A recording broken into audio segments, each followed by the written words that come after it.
ब्रह्मग्ने नमः ओम ब्रह्मण स्वाहा सोमाय नमः ओम ईशान्याय नमः पूर्वपरिजयं कुर्यात् ओम अदिते नमः स्वाहा इदमिति कर्णादि हुत्वा ओम आग्नेय देशे गोमाय स्वाहा सोमाय इदं दक्षिणपूर्वदेशे ओम अग्नये नैऋत्यादेशान्यान्तम् ओम प्रजापतये स्वाहा प्रजापतये इदं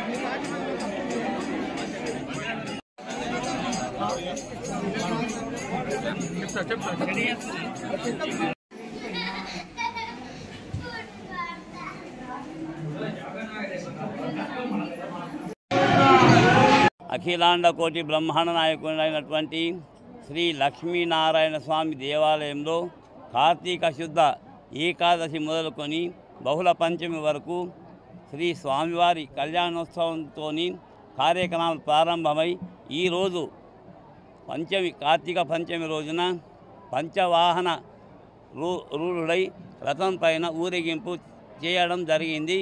అనేక భక్తజనాలు వచ్చి ఈ సందర్భాన్ని తిలకించి ఆనందించారని అనుకుంటున్నాను.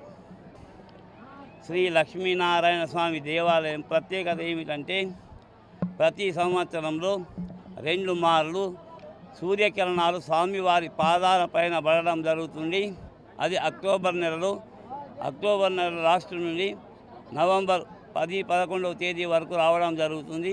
అదేవిధంగా ఫిబ్రవరి రథసప్తమి నుండి మార్చి 10-12వ తేదీ వరకు శ్రీ స్వామివారి పాదాలపైన సూర్యకిరణాలు పడడం జరుగుతుంది. అదేవిధంగా సంతాన ప్రాప్తికై ప్రతి సంవత్సరము గరుడ ప్రసాదం ఇవ్వబడుతుంది.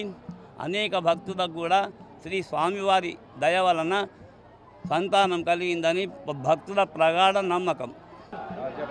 శ్రీ లక్ష్మీనారాయణ స్వామి టెంపుల్ అనేది పురాతనమైన టెంపుల్గా భావిస్తారు. ఇక్కడ మనుషులు కట్టడాలు కట్టింది కావు, ఇవి రాక్షసులు నిర్మించినటువంటి టెంపుల్ కాబట్టి దీనికి ఎంతో ప్రాచీన చరిత్ర ఉంది.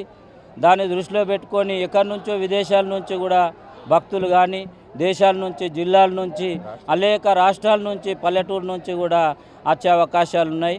ఇక్కడ ఈవోగా అందరు బాధ్యతలు చేపట్టి కొత్త చైర్మన్గా నియమితుడైన అడ్డి రుకేష్ రెడ్డి గారు కానీ మేము సభ్యులందరం కూడా ఎల్లవేళలా భక్తులకు ఎటువంటి ఆటంకం రాకుండా మేము అన్ని సదుపాయాలు కానీ టెంపుల్ ప్రాంగణం మొత్తంలో ఎప్పటికప్పుడు పరిరక్షించి ఏ చెత్త కానీ చెదారం కానీ మూత్ర విసర్జన గురించి కానీ లేడీస్కి ఏ ఇబ్బంది కాకుండా మేము చాలా జాగ్రత్తలు తీసుకుంటున్నాం. మేము ఇప్పటికి తీసుకున్నాడు కాదు, మేము ఎప్పుడు జన్మానికి కూడా మాకు దేవుడిచ్చిన వరం అనుకొని మేము భావిస్తూ ఇంతటితో ముగిస్తున్నాం. జై శ్రీమన్నారాయణ. శ్రీ లక్ష్మీనారాయణ స్వామి ఆలయం బాగా చరిత్ర గల స్వామి దేవాలయము పూర్వ కాలం నందు 1100 ఏళ్ళ చరిత్రలో నిర్మింపబడినది. ఒకే రోజులో అది ఆలయం పవిత్రమైనది. బాగా కోరిన కోరికలు తీరుతాయి భక్తులై. అనేక రాష్ట్రాల నుంచి అనేక జిల్లాల నుంచి ప్రజలు బాగానే వస్తూ ఉంటారు, వేలల్లో వస్తూ ఉంటారు. ఈ సందర్భంగా బ్రహ్మాండంగా జాతర జరుగుతుంది. ఈ జాతర 7 రోజులు ఉంటుంది. 20వ తారీఖు నుండి 27వ తారీఖు వరకు అంతా బాగానే జరుగుతుంది.